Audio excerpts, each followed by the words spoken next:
Assalamualaikum, hai, ketemu lagi di Dian Novitasari Channel di Inspirasi Budi. Jangan lupa subscribe, like, share, and komennya. Terima kasih. Hari ini kita melanjutkan membahas materi kelas 3, tema 3, subtema 1, pembelajaran 3, halaman 22. Silakan disimak ya. Pembelajaran 3, ayo mengamati, bacalah wacana di bawah ini.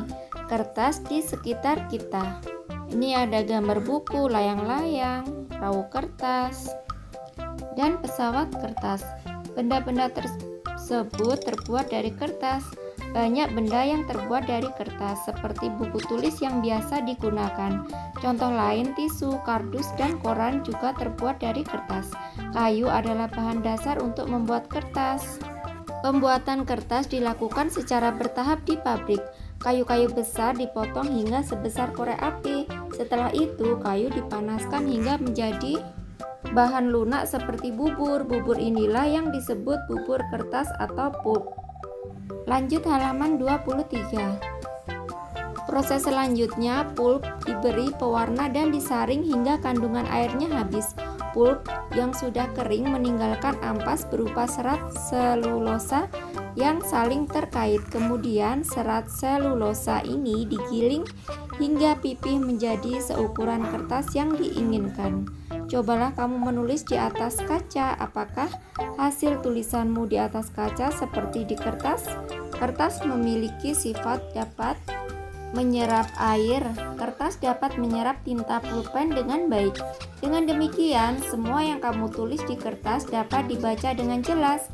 Perhatikan benda-benda di sekitarmu. Tuliskan nama benda yang terbuat dari kertas.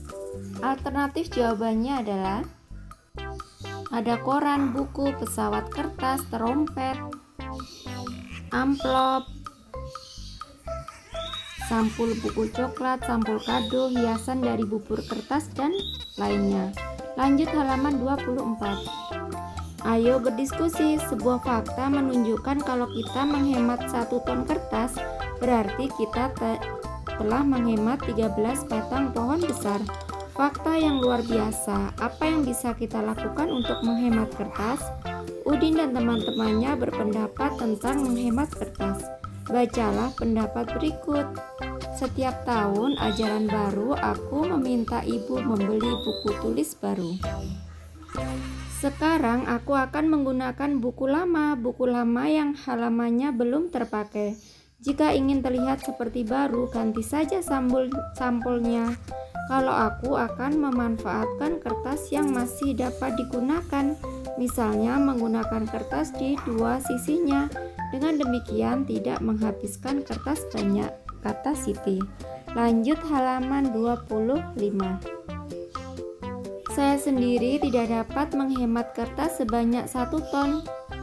Akan tetapi, bila setiap orang melakukan penghematan, pasti berton-ton kertas dapat dihemat. Asik bukan? Diskusikan secara berkelompok apa yang dapat kamu lakukan untuk menghemat kertas. Tuliskan hasil diskusi kelompokmu. Perhatikan penggunaan huruf besar dan tanda baca yang tepat. Yang dapat saya lakukan untuk menghemat kertas adalah menggunakan kertas yang tidak terpakai. Selain itu, saya juga akan memakai kertas 2 sisi. Lanjut halaman 26. Ayo mencoba. Kamu telah membaca wacana di atas, wacana tentang kertas di sekitar kita. Carilah arti kata berikut dengan tepat. Kamu dapat bertanya kepada gurumu. Kamu juga dapat mencari di Kamus Bahasa Indonesia. Yang pertama yaitu selulosa, artinya polisakarida yang dihasilkan oleh sitoplasma sel tanaman yang membentuk dinding sel. Yang kedua yaitu lunak, artinya lembut dan empuk. Yang ketiga molekul, artinya bagian terkecil senyawa yang terbentuk dari kumpulan atom yang terikat secara kimia. Yang selanjutnya yaitu ampas, artinya sisa barang yang telah diambil sarinya atau patinya. Selanjutnya yaitu pulp, artinya Campuran bahan selulosa seperti kayu, kertas, kain bekas yang dilumatkan dan dimasukkan ke dalam air untuk membuat kertas atau bubur kertas. Selanjutnya yaitu pipih, artinya tipis rata. Selanjutnya itu menyerap, artinya menghisap tentang suatu benda terhadap barang cair. Yang selanjutnya yaitu kardus, artinya karton. Serat, artinya sel atau jaringan serupa benang atau pita panjang berasal dari hewan atau tumbuhan, ulat, batang pisang, daun nanas, kulit kayu, dan sebagainya. Digunakan untuk membuat kertas, tekstil, dan sikat. Selanjutnya yaitu menggiling, artinya melumatkan atau memipihkan sesuatu dengan batu giling. Lanjut halaman 27. Buatlah kalimat dengan menggunakan kosakata di atas. Alternatif jawabannya bisa seperti ini ya. Kata selulosa, kalimatnya bisa seperti ini ya. Kertas terbuat dari kayu karena kayu memiliki serat selulosa yang kuat. Yang kedua, lunak. Jawabannya, ibu merebus ubi hingga ubinya menjadi lunak dan enak dimakan.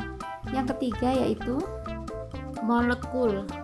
Kalimatnya yaitu bubur kertas digiling hingga molekul air yang tersisa hanya sedikit sekali. Yang keempat yaitu ampas. Kalimatnya, kertas tersebut terbuat dari ampas tebu dan sekam padi. Yang kelima, pulp. Kalimatnya, bapak sedang mengolah pulp di pabrik kertas. Ayo bernyanyi. Kertas dapat digunakan untuk menulis. Apakah kertas juga dapat digunakan untuk membuat alat musik? Ternyata tidak dapat. Mengapa? Karena alat musik sebagian besar terbuat dari kayu berpadu dengan kulit hewan. Contohnya antara lain gendang. Cara memainkannya dengan dipukul. Kamu dapat bernyanyi diiringi gendang atau dengan bertepuk tangan. Lanjut halaman 28. Bentuklah kelompok terdiri atas 4 atau 6 orang siswa. Setiap kelompok memilih 2 jenis benda yang dapat menghasilkan bunyi-bunyian. Berlatihlah untuk mengiringi lagu teka-teki. Lagu ini telah dipelajari pada pembelajaran sebelumnya. Setiap kelompok akan mendapat giliran untuk menampilkan kemampuannya. Setelah bergiliran, tampillah secara bersama-sama. Lakukan dengan percaya diri. Nah, ini gambar Siti bersama teman-temannya. Lanjut halaman 29. Ayo berdiskusi. Bahan dasar kertas adalah kayu. Kayu berasal dari pohon. Perhatikan pohon-pohon yang dapat digunakan sebagai bahan dasar kertas. Perhatikan gambar di bawah ini. Ada pohon pinus, pohon akasia, dan pohon jati. Pohon manakah yang paling tinggi? Bagaimana caramu mengukur tinggi suatu pohon? Tinggi badanmu pasti berbeda dengan temanmu. Apakah semua panjang atau tinggi benda dapat diukur dengan alat ukur yang sama? Alat ukur panjang benda bermacam-macam. Kamu sudah mengenal beragam alat ukur pada pembelajaran sebelumnya. Lanjut halaman 30. Nah, ini ada alat ukur yaitu meteran roll, meteran saku, dan meteran pita. Jawablah pertanyaan berikut. Nomor 1, sebutkan satuan panjang yang telah kamu ketahui. Alternatif jawabannya yaitu ada km, kilometer, hm, hektometer, dam, dekameter, m, meter, dm, desimeter, cm, sentimeter, dan mm, milimeter. Nomor 2, tuliskan alat ukur yang tepat untuk mengukur benda-benda berikut. Diskusikan bersama temanmu. Nomor 1, bagian yang diukur yaitu tinggi badanmu. Jenis alat ukur yang digunakan adalah meteran pita. Yang nomor 2, panjang lingkar pinggang. Jenis alat ukur yang digunakan juga meteran pita. Nomor 3, panjang meja di kelas. Mengukurnya menggunakan meteran saku. Yang keempat, panjang lompatan teman kelompokmu menggunakan alat ukur meteran roll. Nomor 5, lebar papan tulis di kelasmu. Alat ukur yang digunakan yaitu meteran saku. Nomor 6, panjang halaman sekolah menggunakan meteran roll. Lanjut halaman 31. Ayo mencoba. Kamu sudah berdiskusi tentang alat ukur yang tepat untuk mengukur sesuatu. Coba lakukan kegiatan berikut ini. Nomor 1, ukurlah tinggi badan 5 orang temanmu di kelas. Nomor 2, tuliskan hasilnya pada tabel di bawah ini. Gunakan satuan cm dalam pengukuranmu. Nomor 1, nama teman kamu, misalnya Banu, tingginya 130 cm, Salsa 120 cm, Bayu 135 cm, Sania 127 cm, dan Sinta 122 cm.